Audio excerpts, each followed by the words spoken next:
नमस्कार, स्वागत है आपका मेरे कार्यक्रम रूबरू में। मैं विश्वेंदु जयपुरिया। मेरे इस कार्यक्रम के 1 साल हो गए हैं और इसके बहुत अच्छे रिव्यू आ रहे हैं। लोग कहते हैं कि सबसे तीखे सवाल और अच्छे सवाल इसमें पूछे जाते हैं। तो आज मेरे साथ भाजपा के सदर विधायक, हजारीबाग सदर विधायक मनीष जायसवाल मौजूद है। आइए इनसे भी मैं कई तरह के सवाल पूछूंगा, कुछ तीखे सवाल भी लूंगा। मनीष जायसवाल जी, आपका बहुत बहुत स्वागत है। बहुत धन्यवाद आपका। सबसे पहले मैं राजनीति पर आऊं उससे पहले जानना चाहता हूं कि आपकी स्कूलिंग, शिक्षा दीक्षा सब कहां से हुई, ये दर्शकों को बताएं। देखिए, मैं हजारीबाग में सेंट जेवियर्स का स्टूडेंट रहा 83 तक। 83 से 2 सालों के लिए मैं +2 करने के लिए सेंट जेवियर्स बोकारो में गया। उसके बाद पुनः जो है मैं सेंट कोलंबस का स्टूडेंट रहा और BA करके मैंने पढ़ाई छोड़ दी। फिर मैं बिजनेस में आ गया था। पारिवारिक बैकग्राउंड आपका बिजनेस रहा है, तो शायद आपने सोचा होगा कि बिजनेस ही कर लूं। कभी आपने सोचा कि मैं भी जॉब करूं, किसी अच्छे पद पर जाऊं, ऐसा कभी दिमाग में आया? देखिए, हम लोगों के समय में, जिस समय हम लोग पढ़ के आए थे, ये मामला होगा लगभग 87, 88 इस तरीके से। तो उस समय नौकरी का कोई बहुत बड़ा चार्म भी नहीं था और व्यवसायिक परिवार से आने पे वो जो एक सिस्टम था कि जो जिस सेगमेंट से आता है उसी सेगमेंट में रह जाता है। तो हम लोग बिजनेस फैमिली से थे, तो नेचुरल रुझान भी बिजनेस की तरफ था और परिवार ने भी इनकरेज उसी के लिए किया, तो मैं बिजनेस में ही आ गया। मैं तो यूँ कहूँगा कि हम लोग 85 से, क्योंकि हमारे पिताजी का एक्सीडेंट एक हो गया था, तो जिसकी वजह से वो काफ़ी समय तक बेड रिडन रह गए थे। रेस्ट में उनका जो है जो रीढ़ की हड्डी थी उसमें जो चोट लग गया था। तो वही समय था जबकि मैं अपना 12th क्लास पास करके मुझे दिल्ली यूनिवर्सिटी में एडमिशन मिल रहा था। लेकिन इस घटना के चलते कि फिर पीछे बिजनेस कौन देखेगा, मैं आगे नहीं जा पाया, तो फिर मैंने भी बिजनेस ज्वाइन कर लिया। उस वक्त कभी आपके दिमाग में एक ख्याल आया था कि मैं समाज सेवा के क्षेत्र में आऊँगा या मैं राजनीति करूँगा, मैं जनप्रतिनिधि बन के लोगों की सेवा करूँ, ऐसा कभी आपने सोचा था?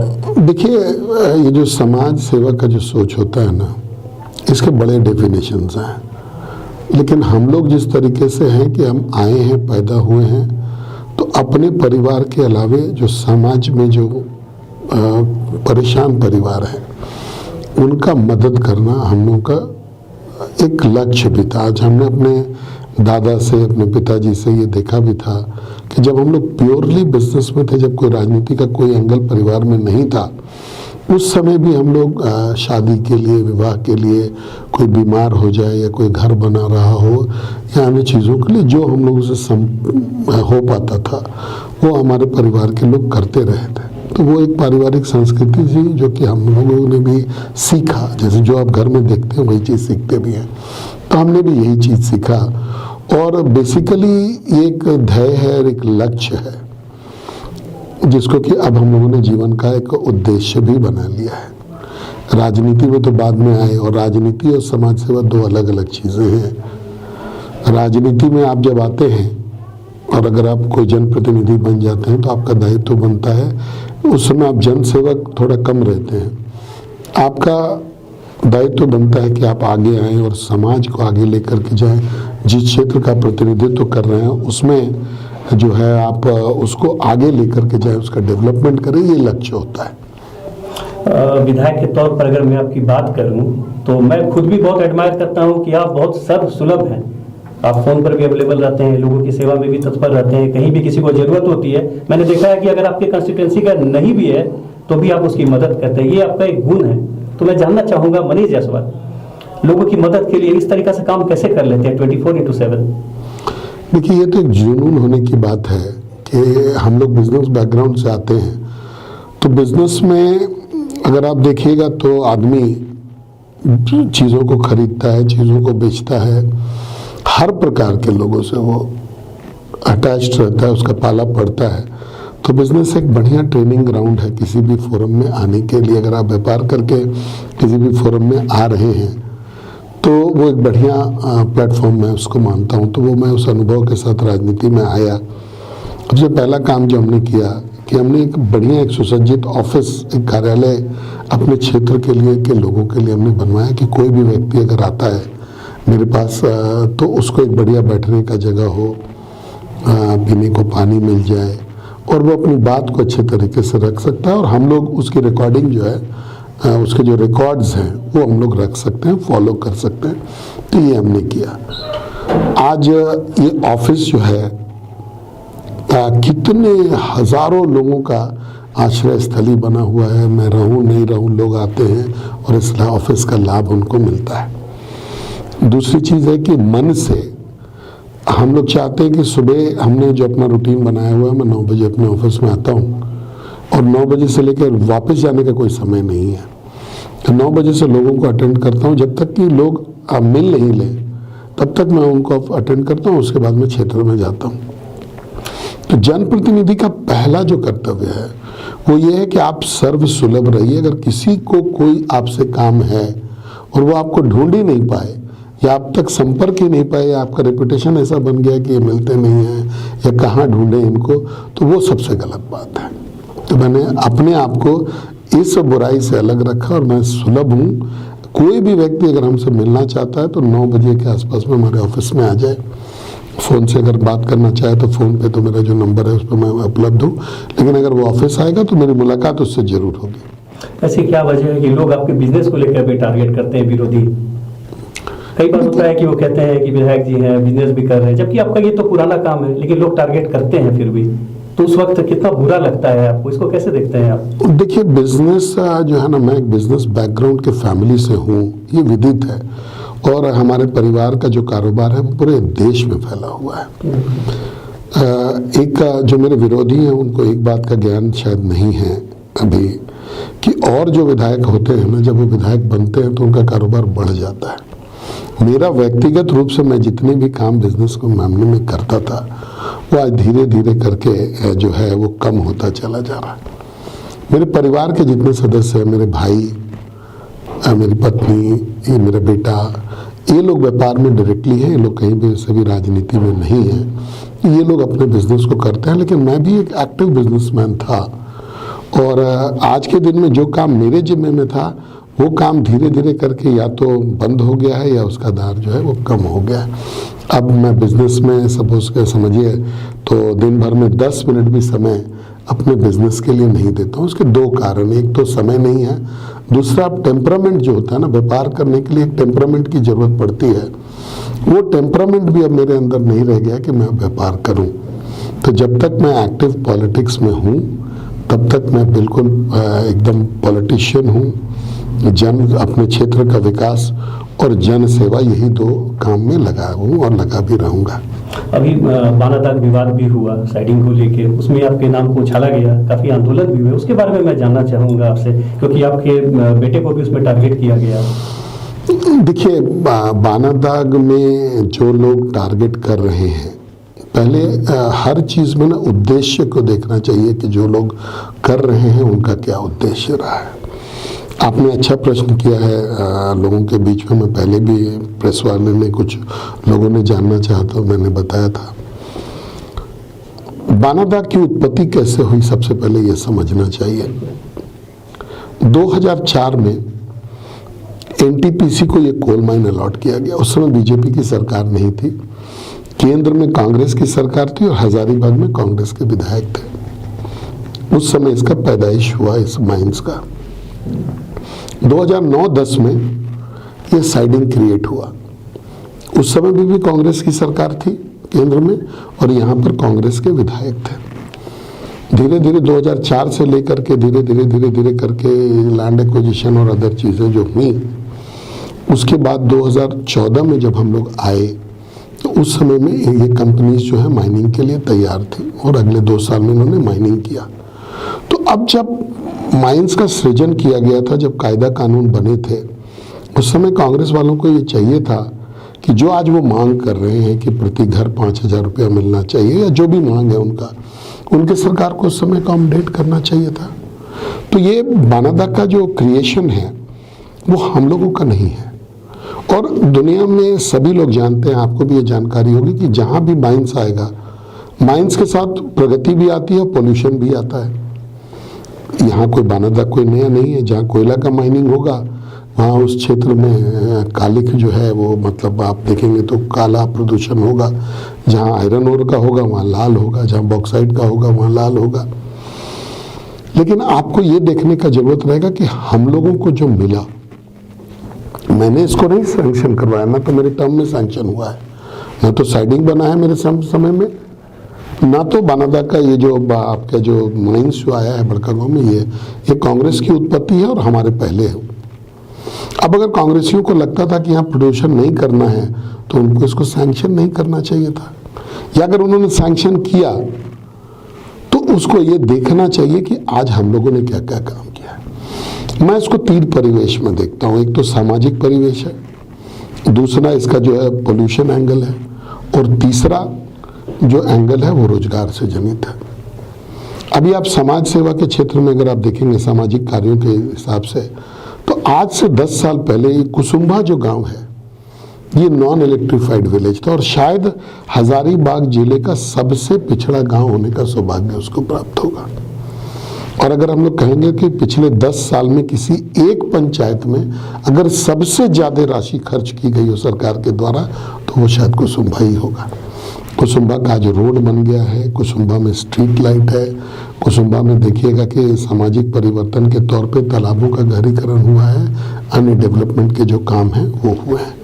हम लोग पहले भी उस सड़क से गए थे, चेक पोस्ट से लेकर के फतह मोड़ तक जो सड़क है वो चलने योग्य नहीं था और बिल्कुल ग्रामीण सड़क था। आज के दिन में आप वहाँ जा कर के देखेंगे तो 18-20 फीट का जो हाईवे क्वालिटी का है वो रोड बना हुआ है।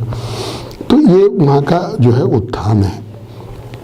हम लोगों ने एक गाड़ी भी चलाई है, बस, जो कि वहाँ के बच्चों को जो है लेकर के आता है स्कूल, और विशेष करके बेटियों के लिए ये जो है सेवा आपके जो है कॉलेजेस में, स्कूल्स में, वहाँ पर ये देता है। पोल्यूशन के नाम पर अगर आप देखेंगे तो ये साइडिंग जो है, मैं केवल साइडिंग की बात करूँगा इसलिए कि हमारे क्षेत्र में यही पड़ता है।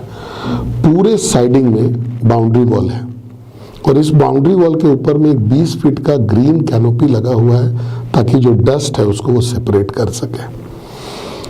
पूरे साइडिंग में वाटर स्प्रिंकलर लगा हुआ है, और जो सड़क है वहाँ पर गांव वालों को के माध्यम से टैंकर चला करके वो जो ट्रांसपोर्ट का क्षेत्र है वहाँ पे पानी पटाया जाता है।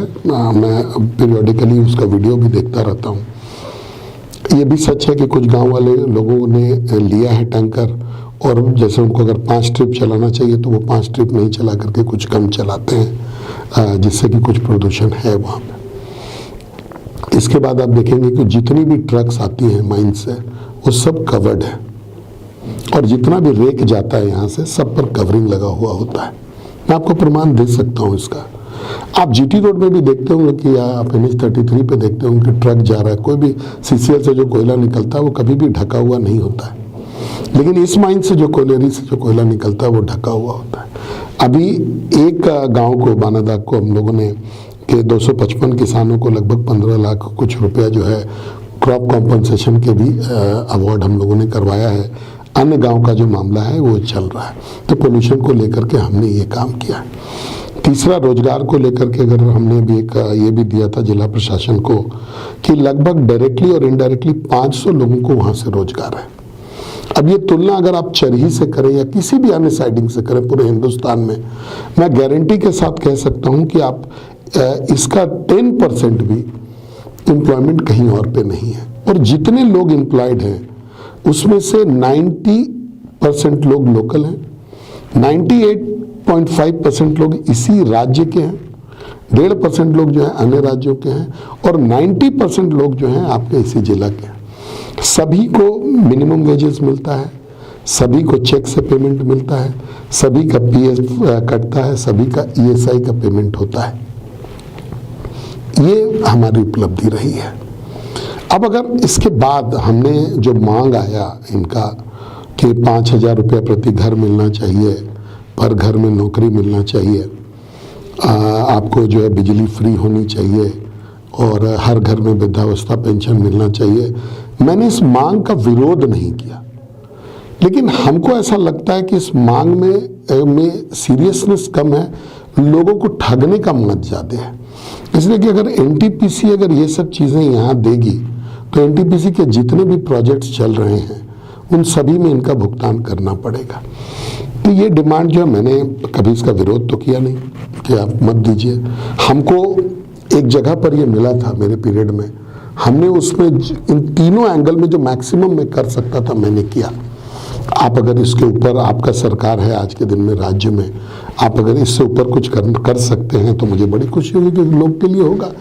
लेकिन ठगने का काम जो है वो आपको नहीं करना चाहिए। जहां तक ठगने का काम कौन कर रहा है? देखिए, अलग अलग वेस्टेड इंटरेस्ट है। कुछ लोगों का वेस्टेड इंटरेस्ट है, आप देखेंगे बिजनेस को लेकर के उनको लग रहा है कि दबाव डाल करके बिजनेस हम कर सकते हैं। कुछ लोगों का मुखिया का चुनाव को लेकर के है, कुछ लोग अन्य चीज़ों को लेकर के वहाँ पर जो है ये कर रहे हैं। मेरा कहना है कि आज क्षेत्र की जनता भोली भाली है। आज महिलाओं को अगर ऐसा लगने लगेगा कि हमको कुछ भी मिल रहा है तो वो आंदोलन में बैठेंगे। लेकिन इस आंदोलन में लोगों को मिला क्या? अगर आप देखेंगे तो या तो पुलिस का डंडा मिला या तो केस मिला। एक भी मांग जो है वो पूरी नहीं हो सकी। तो मैं तो कहूँगा कि लोगों को, इस कैटेगरी के लोगों को, जो लोग इसका नेतृत्व कर रहे थे, अब अलग अलग लोग हैं। एक आदमी तो सभी जितना भी होता है, मर्डर, रेप, फ्रॉड, इन सभी अपराधों के धाराओं पर उन पर केस लगा हुआ है। तो क्या समाज ऐसे लोगों के नेतृत्व से चलेगा? कुछ लोगों को अपना बिजनेस का इंटरेस्ट वहां दिख रहा था। अब रहा बात हमको टारगेट करने का, तो अब आप समझिए कि जब तक किसी प्रसिद्ध आदमी को, जब तक किसी नाम वाले आदमी को आप गाली नहीं बकेंगे तब तक आपको कौन सुनेगा। उसी में मैं, इन लोगों ने मेरा नाम घसीटा, इनका ये था तो इनको हमको बुलाना चाहिए था, हमसे वहाँ पर बात करनी चाहिए थी, समझनी चाहिए थी। ये जो डॉक्यूमेंट्स मैंने आपको बोला है, मैं ये जो भी क्लेम मैंने किए हैं, ये सारे डॉक्यूमेंट्स हैं मेरे पास, और देखने की भी चीज़ भी है। जैसे मैंने जो आपको पोल्यूशन को लेकर के कहा कि पूरे कवरिंग के साथ गाड़ी आती है, किसी भी माइन से आप दिखा दीजिए जहाँ से ये होता हो। रेक जो जाता है कवरिंग के साथ जाता है, किसी माइंस में दिखा दीजिए, किसी साइडिंग में दिखा दीजिए जहाँ की बाउंड्री वॉल लगा हुआ हो और प्रोटेक्टिव कैनोपी लगा हुआ हो, किसी साइडिंग में आप दिखा दीजिए जहाँ की स्प्रिंकलर लगा हुआ हो। फिर भी नहीं है, इतना विवाद खड़ा, ये विवाद, ये देखिए, ये वेस्टेड इंटरेस्ट का क्रिएशन है। गांव वाले लोग, कंपनी का नाम भी उड़ाया गया इसमें कि ये आपकी कंपनी है जो काम कर रही है वहाँ पे, आपके बेटे वहाँ पर है, वो उसमें लग के काम कर रहे हैं। देखिए क्या है, ये माइंस जो है, ये माइंस एनटीपीसी का है, और एनटीपीसी ने कॉन्ट्रैक्टर नियुक्त किया है ट्रांसपोर्टिंग और लोडिंग के लिए।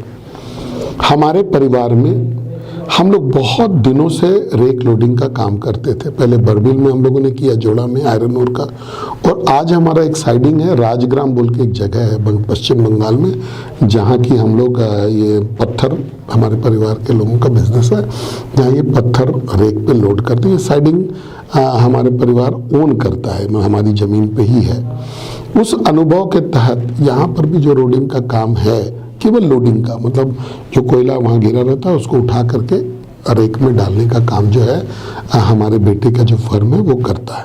और ये एक लेजिटिमेट बिजनेस है जिसपे कि जो जितने भी आपको हमारा लेबर का रजिस्ट्रेशन है, पीएफ का रजिस्ट्रेशन है, जीएसटी का रजिस्ट्रेशन है, इनकम टैक्स, और ये भी बात आपको समझना चाहिए कि हमारा परिवार आज से, कोई मेरे विधायक बनने के बाद से हम लोग बिजनेस में नहीं आए हैं। हमारे परदादा के समय से हम लोग जब जुगरा से, बड़का गांव के जुगरा से हम लोग जब माइग्रेट करके हजारीबाग से आए, उस समय से हमारा फैमिली जो है बिजनेस में है। और मैंने आपको ये भी बताया कि पैन इंडिया, कि भारत के कई एक राज्यों में हमारा व्यापार है। तो ये बात तो शायद आप भी मानेंगे कि हम लोग एक बिजनेस परिवार से आते हैं, और बिजनेस करना तो हमारा अधिकार है। अगर उस बिजनेस में अगर कोई गलती हम लोग कर रहे हो तो हम दोषी होंगे। अगर कोई चोरी कर रहे हो, किसी का अधिकार हम लोग मार रहे हो, तो हम दोषी कर रहे होंगे। मेरा बेटा फाइनेंशियल मैनेजमेंट करके आया है, क्या उसको अधिकार नहीं है बिजनेस करने का?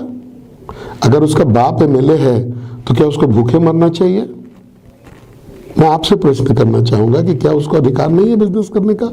एक व्यापारिक परिवार का बेटा अगर बिजनेस में जाता है तो इसमें आपत्ति क्या होनी चाहिए, ये भी मैं आपसे जानना चाहता हूँ। लेकिन लोगों को ऐसा लगता है, मैंने आपको पहले ही कहा कि जो लोग प्रसिद्ध होते हैं, जो लोग किसी मुकाम पर होते हैं, उनका नाम लेकर के उनको गाली बकने से अटेंशन ड्रॉ होता है। आज आप बहुत सारे लोगों को देखेंगे कि मोदी जी को गाली बक रहा है, क्योंकि वो जानता है कि मोदी जी ने कभी कोई गलत काम नहीं किया, इस देश को आगे बढ़ाने का ही काम कर रहे हैं। लेकिन मोदी जी को गाली इसलिए दिया जाता है ताकि एक अटेंशन ड्रॉ हो।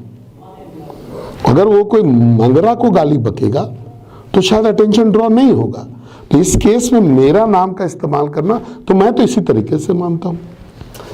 इस आंदोलन को जो लीड कर रहे थे मानवदल में, कभी आपके साथ थे और आज आपके विरोधी हैं, इसलिए चुनाव में भी आपके खिलाफ उन्होंने चुनाव लड़ा था, इसे कैसे देखते हैं आप?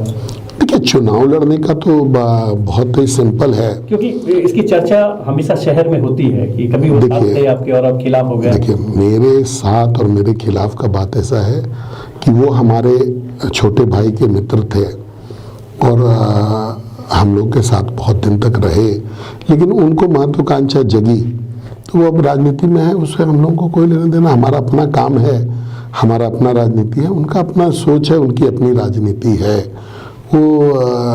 लेकिन एक सवाल इसमें उठेगा कि अगर वो हमारे साथ थे तो उस समय हम अच्छे थे, आज हम खराब हो गए, तो ये मेरे चरित्र को दिखाता है, दर्शाएगा कि उनके चरित्र को दर्शाएगा, उनके स्वार्थ को दर्शाएगा, ये मैं जनता पर छोड़ता हूँ। आपको एक चर्चा और यहाँ शहर में होती है, आपको और सांसद को लेके, जयंत सिन्हा जी को लेके कहा जाता है कि आप लोग दोनों में डिफरेंसेस हैं और एक साथ कभी नजर नहीं आते हैं, और ऐसे पार्टी भी यहाँ कमजोर हो रही है हजारीबाग में। नहीं, ये बिल्कुल गलत बात है।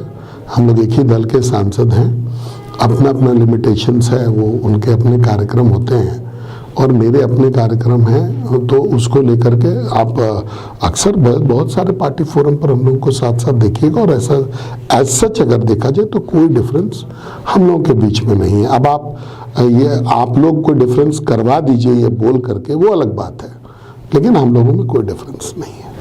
एक चर्चा और मैं लूंगा, वो जो लोग कहते हैं कि आपके परिवार से आपके पुत्र और आपकी पत्नी का नाम हमेशा आ रहा है चुनाव लड़ने को लेके, बेटा का नाम है वो, अब तो डिप्टी मेयर का चुनाव का वो पूरा सिस्टम बदल गया, लेकिन वो चर्चा में था। उसके बाद पत्नी का नाम चर्चा में आ रहा था कि जिला परिषद अध्यक्ष के तौर पे आप उनको प्रोजेक्ट कर रहे हैं, तो ये एक चर्चा था बाजार में, उस पर मैं जानना चाहूंगा। मैं आपसे एक बात पूछना चाहूंगा कि मैं किस पॉलिटिकल फोरम में या किस फंक्शन में अपनी पत्नी के साथ आपको दिखाऊं? पारिवारिक जो होता है, हमारे जो नोन हैं, विवाहिक जो लोग हैं, उनके बीच में मैं देखता हूँ। मेरी पत्नी एक टीचर है, स्कूल संचालन का काम करती है और उसमें दिन भर व्यस्त रहती है, वो भी समाज सेवा का एक तरीका है। वो जो एक जिसको बोलते हैं ना, एक मतलब हमारा उनके लिए वो एक व्यवसाय भी है और साथ साथ एक सामाजिक सेवा करने का एक तरीका भी है। बीच का रास्ता उन्होंने अपनाया है। किस पॉलिटिकल फंक्शन में आपने मुझे उनके साथ देखा है या किस सामाजिक फंक्शन में? मैं ये मेरे सवाल नहीं है, ये जो चर्चा में लेके आ रहा हूँ, मैं चाहता हूँ कि ये आपकी तरफ से क्लियर हो जाए। मैं आपसे तर्क इसी बात का कर रहा हूँ कि जिस किसी ने भी इस बात को बोला है उसको ये बताना चाहिए कि नहीं, इन्होंने यहाँ पे इनको प्रोजेक्ट किया।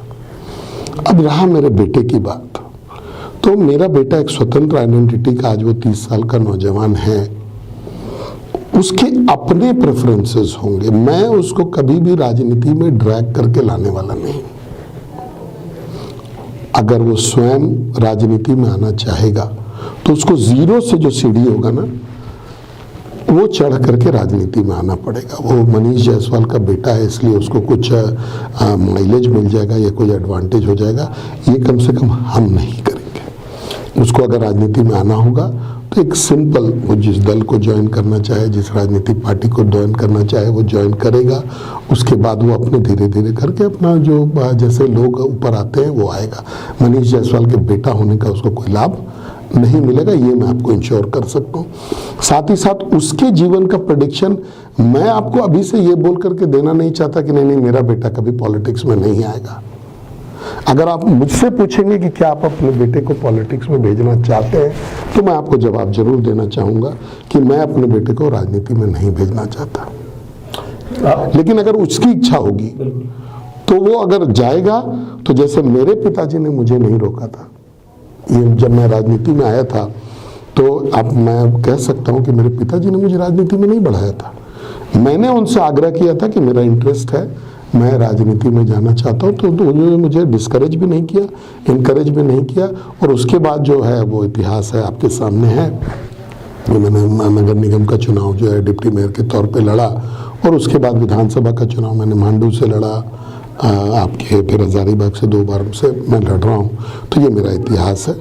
तो लोगों को ये देखना चाहिए, जो लोग भी इस तरीके का हरकत करते हैं, मैं फिर यही बात बोलूँगा कि किसी हर पॉपुलर लोग के बारे में ये बात बोली जाएगी तभी कोई सुनेगा। अगर उनसे काउंटर क्वेश्चन पूछे कि मेरी पत्नी को उन्होंने कब किस राजनीतिक कार्यक्रम में देखा, ऐसी कौन सी राजनीतिक गतिविधि में उन्होंने देखी गई हो जिससे कि आप ये कवायद लगा रहे हैं कि ये जिला परिषद की सदस्य बनेंगी। और ये मैं उन लोगों को बताना चाहूँगा कि मेरी पत्नी जो है 28 नंबर वार्ड की वोटर है, वो कहीं से एलिजिबल नहीं है जिला परिषद का चुनाव लड़ने के लिए। तो उस तौर पर वो जिला परिषद के लिए के अध्यक्ष का चूंकि अप्रत्यक्ष चुनाव होता है, जब वो जिला परिषद का सदस्य बनने के लिए एलिजिबल नहीं है तो चेयरमैन बनने के लिए तो बिल्कुल ही एलिजिबल नहीं है। वैसे लोगों को, आप लोगों से भी पूछना चाहिए कि सच्चाई क्या है। चलिए, आपने इसको क्लियर किया। दूसरा टर्म है विधायक के तौर पे आपका। स्थानीय मुद्दों को आप बहुत पुरजोर तरीके से उठाते हैं, चाहे सड़क का मामला हो या फिर आप विधानसभा में भी जाते हैं कहते हैं। एक मामला आपने उठाया था थाना नंबर 140 का, दाखिल खारिज पूरी तरीके से बंद है जबकि निगम उसको करता आ रहा है। लोग बहुत परेशान है उसमें और अब तक कुछ हो नहीं पाया। देखिए, मैं पिछले 4 सालों से उसमें प्रयासरत हूँ और आपने देखा होगा कि विधानसभा में एक ही सब्जेक्ट को जितनी बार हम लोगों ने टेकअप किया है। ये बात सही है कि बहुत सारे लोग बीमार हैं, बहुत सारे लोगों की शादी होनी है, तो लोग संपत्ति इसलिए अर्जित करते हैं कि समय पर काम आए। अगर वो संपत्ति समय पर काम नहीं आएगा तो संपत्ति अर्जित करने का कोई मायने नहीं है, कोई वैल्यूज भी नहीं है।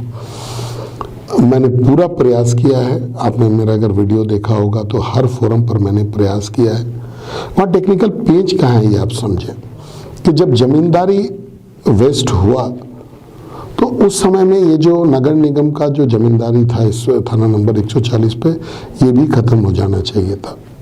लेकिन हाईकोर्ट के एक आदेश के चलते ये जो है लटका रह गया मामला और दाखिल खारिज का जो राइट है वो नगर निगम के पास रह गया, जबकि ये काम जो है राजस्व का है। अब मेरी 2 चिंताएं हैं। एक तो कि अगर ये जहां है वहां रह गया तब तो बहुत अच्छी बात है, लेकिन अगर ये ब्लॉक जाता है तो आज के दिन में सारे रिकॉर्ड्स पता नहीं नगर निगम से अच्छे से ब्लॉक में जाएंगे कि नहीं जाएंगे।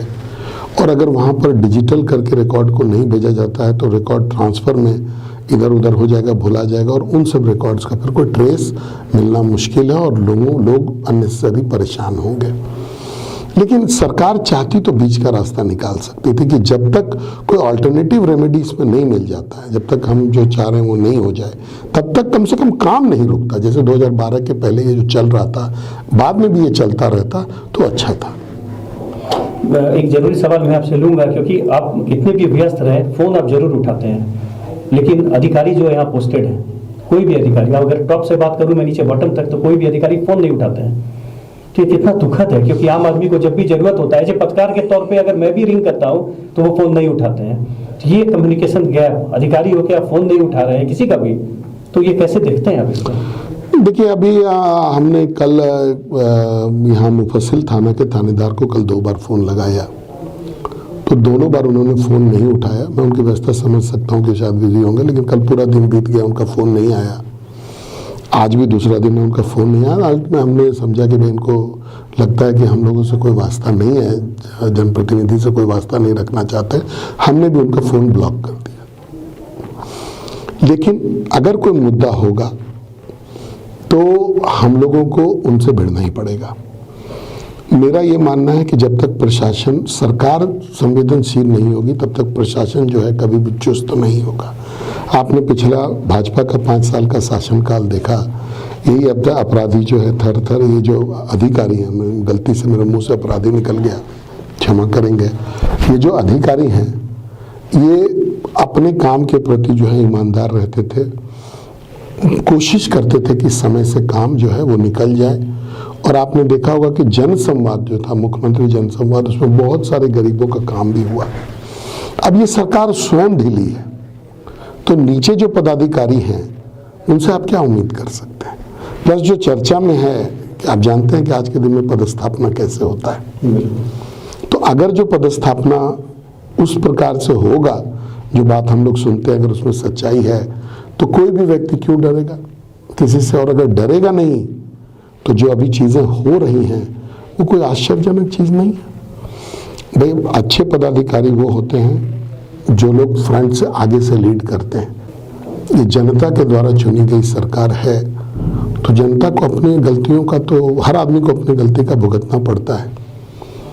तो जनता को भी शायद आज अफसोस हो रहा होगा अपने चुनाव पर, लेकिन अब 5 साल है, अब 5 साल में 2 साल का समय निकला है, बाकी 3 साल तो और हमको लगता है कि झेलना तो पड़ेगा ही। हम लोग तो अपने हर फोरम पर जितना भी हो सकता है वो शिकायत करते हैं, लेकिन शिकायत सुनने वाला भी अगर कोई कार्रवाई आगे नहीं करेगा तो हम लोग भी लाचार हो जाते हैं। आज के दिन में अगर आप देखेंगे तो यही स्थिति है कि कोई पदाधिकारी काम करे ना करे।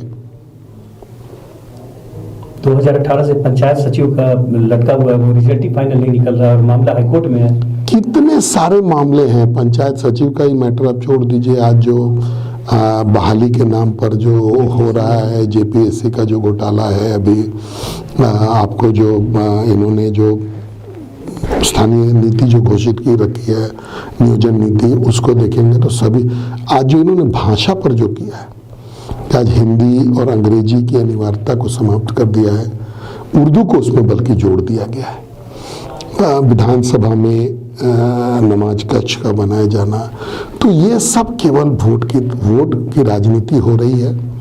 दूसरा जो है पैसा का जो है, आप मतलब हर जगह हर क्षेत्र में आप हजारीबाग को ही देख लीजिए कि यहाँ पर क्या क्या कुकृत्य चल रहा है, मुझे आपको बताने की जरूरत नहीं है, ये बिल्कुल सामने है। ये सब चीज़ें पिछली सरकार में देखने को नहीं मिलती थी, क्योंकि वो सरकार एक सख्त सरकार थी और एक अच्छा गवर्नेंस देना चाहती थी। ट्रैफिक व्यवस्था की अगर मैं बात करूं तो हजारीबाग में बिल्कुल ध्वस्त है, हर रोड जाम रहता है सुबह से लेकर शाम तक, इसका कोई निराकरण नहीं हो पा रहा है।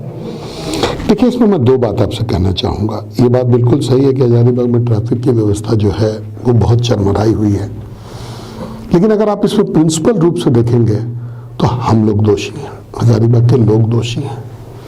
आज आप झंडा चौक से आगे चले जाइए तो आप देखेंगे कि सड़क, आधे सड़क के बाहर में गाड़ियां लगी हुई, पार्क की हुई हैं, हम ही पार्क करते हैं और हम ही फिर उसको भोगते भी हैं, वहाँ जाम लग जाता है। तो ये एक आम बात है। हजारीबाग में आप मेन रोड में जाइए तो देखिएगा कि एक गाड़ी भी गुजरने लोग नहीं देगा, बगल में मोटरसाइकिल लगाया रखेगा। तो पहला तो हम लोगों को थोड़ा सुधरना पड़ेगा, और इस सुधरने में सरकार को थोड़ी मदद करनी पड़ेगी, थोड़ा कड़ाई करना पड़ेगा, थोड़ा और चालान कटे, थोड़े लोगों को तकलीफ बढ़े, तो लोगों को जो एक कानून का जो फॉलो करने का जो आदत है उसकी आदत बनेंगे। हम लोगों ने बहुत दिनों से मांग किया है कि हजारीबाग में ट्रैफिक डीएसपी का एक पद होना चाहिए। आपने देखा होगा, इसको लेकर के हमने विधानसभा में भी प्रश्न किया है, क्योंकि आज ट्रैफिक इंस्पेक्टर का पोस्ट है, लेकिन वो उतना कारगर नहीं है। अगर डीएसपी का पद रहेगा तो वो पूरे जो शहर है उसको वो मैनेवर कर पाएंगे, क्योंकि अभी केवल डिस्ट्रिक्ट बोर्ड पर ही जाम नहीं लगता है। आप आनंदा चौक देखिए, बंसीलाल चौक देखिए, सरदार चौक देखिए, झंडा चौक देखिए, बहुत जगहों पर आज जाम लगता है। इंद्रपुरी चौक देखिए, कल्लू चौक देखिए, इन सभी जगहों पर जाम लगता है। तो जब तक एक सीनियर पदाधिकारी इसके लिए नामित नहीं होगा तब तक जो है ये चीज़ें जो है वो चलती रहेंगी। विधायक के तौर पे आपके 7 साल पूरे होने वाले हैं, तो क्या टफ लगता है आपको ये रोल, या पहले जब बिजनेस में थे तो वो ज़्यादा आसान लगता था? देखिए, दोनों के अपने अपने चैलेंजेस हैं। बिजनेस में है कि आप बिजनेस का एक चीज़ रहता है कि उसको आपको जो बढ़ाना पड़ता है, कि आपको एक जगह पर मिला है वो बढ़ाना होता है उसको, तो वो एक अलग चैलेंज है। विधायक के रूप में हमको अपने क्षेत्र की जनता को बढ़ाना होता है, अपने क्षेत्र को भी, जो मेरा एरिया है उसको भी हमको डेवलपमेंट करना रहता है। मेरे पहले 5 सालों में मुझे बड़ी आत्मसंतुष्टि थी कि जो पहले हजारीबाग था उसको एक मेजर परिवर्तन हम लोगों ने किया है। आज आप सड़क के मामले में देखें, चाहे कवरेज के मामले में देखें या क्वालिटी के मामले में देखें, तो हम लोगों ने बहुत बढ़िया काम किया था उसमें। लेकिन ये जो 2 साल हैं, एक तो इसमें अवसर भी थोड़ा कम था, चूँकि कोरोना महामारी, इसमें 1-1.5 साल तो कोरोना ही चला, तो उसमें हम लोगों ने अपने आप को एक सेवा का जो रूप होता है उसमें हम लोगों ने अपने आप को कन्वर्ट किया, और जहाँ तक हो सका, जितने साधन से हो सका, हम लोगों ने लोगों की मदद की। चाहे वो किचन चलाने की बात हो, राशन बांटने का बात हो, दवाई बांटने का बात हो, गैस हो, ऑक्सीजन का सिलेंडर हो, ऑक्सीजन मीटर हो, इन सभी चीज़ों का जहाँ तक हो सका हम लोगों ने किया। कोऑर्डिनेशन, अपग्रेडेशन, लोगों का जो है, लोगों को ज्ञान देना कि उनको क्या करना चाहिए, उनको गाइड करना, ये सभी काम हम लोगों ने किया। लेकिन ये 2 साल विकास के लिए बड़े फिसड्डी साल हैं। मैं आपके बैठ करके आपके सामने ये जनता को कमिट करूंगा कि पिछले 2 सालों में हम लोग किसी ने भी 1 सेंटीमीटर भी रोड हम लोगों ने नया नहीं बनवाया, कोई तालाबों का गहरीकरण नहीं हुआ। तो ये जो बेसिक जो चीज़ें हैं ना, वो पिछले 2 साल से मिसिंग है। और इसका प्रमुख कारण है कि इस राज्य सरकार को डेवलपमेंट से कोई लेना देना नहीं है। अब क्या काम करना चाहते हैं हजारीबाग के लोग? क्या ऐसा लगता है कि कोई महत्वपूर्ण प्रोजेक्ट आपकी नज़र में जो हजारीबाग में पूरा होना चाहिए? देखिए, अभी हजारीबाग में 4-5 चीज़ें हैं जो कि तुरंत करने की ज़रूरत है। एक तो हजारीबाग शहर की अगर बात करें तो यहाँ पर अंडरग्राउंड केबलिंग जो है, बिजली का अंडरग्राउंड केबलिंग अगर हो जाए तो इससे बिजली भी बचेगा, ट्रैफिक, ये जो लाइट्स हैं, स्ट्रीट लाइट्स, वो भी सुचारू हो जाएंगी। साथ ही साथ पोल्स हटने से थोड़ा ट्रैफिक को भी रेगुलेट करने में सहूलियत होगा। एक तो ये काम मैं करना चाहूँगा। दूसरा, ट्रैफिक का रेगुलेशन, कि कुछ रास्ते वन वे हों, कुछ को चौड़ीकरण किए जाएं, थोड़ी कड़ाई हो, जिससे कि ये जो लोग जो गलत पार्किंग करते हैं उनके बीच में भय व्याप्त हो। थोड़ा जो इंक्रोचमेंट है उनको जगह देते हुए, जो लोग सड़क पर बैठे हुए हैं, दुकान लगाए हुए हैं, उनको कोई हम लोग जगह दें और उसके बाद उस सड़क को खाली करा करके उसको चौड़ा करें। तो ये एक एजेंडा में है हमारे। दूसरा, ट्रैफिक का सुधार। तीसरा, 100% मेरे विधानसभा क्षेत्र में पेयजल जो है इस टर्म में मेरे आ जाए, इसके लिए हम लोग प्रयासरत हैं। शहर और आसपास तो आप देख ही रहे हैं कि अगले 2 साल में जो है कुनार डैम से पानी आ जाएगा। कई गांव में भी योजनाएं चल रही हैं, लेकिन हमको लग रहा है कि अगले 5 सालों में जो केंद्र की योजना है उससे जो है पानी हर घर में उपलब्ध हो जाएगा। उसके बाद हम लोग प्रयत्नशील हैं कि हर घर में जिनका कच्चा मकान है उसको जो है प्रधानमंत्री आवास से जो है घर मिल जाए। इसके अलावा हम लोगों ने स्पोर्ट्स के लिए निजी तौर पर एज ए विधायक नमो फुटबॉल का जो है सृजन किया है। इस बार हम लोग नमो क्रिकेट भी शुरू कर रहे हैं। देखिए, एक विधायक के नाते हमारी जिम्मेवारी हर क्षेत्र में पड़ती है, स्पोर्ट्स में पड़ती है, कल्चर में पड़ता है, डेवलपमेंट में पड़ता है, पर्सनली किसी का शादी ब्याह, कोई बीमार हो उसके में मदद करने का, ये सब दायित्व तो हम लोगों का होता है। अगर मैं कहूँ कि केवल मैंने सड़कें बना दी लेकिन मैं स्पोर्ट्स के लिए कुछ नहीं कर सका, तो वो मेरी उपलब्धि, वो मेरा फेलियर होगा। तो हम लोग हर क्षेत्र में काम करते हैं और रोज के बेसिस पे करते हैं। तो ये मेरा एजेंडा है। मैं चाहता हूँ डेवलपमेंट के लिए इतना हो जाए। स्पोर्ट्स में हम लोग हर जितने भी एसोसिएशन से सबके साथ मोटा मोटी टच में हैं और कोशिश करते हैं कि उनका उत्थान हो। कल्चरली आप जो भी देखेंगे कल्चरल एक्टिविटी, उसमें आप मेरा योगदान देखेंगे, चाहे तो हम लोग जाएंगे या उनको इनकरेज करेंगे।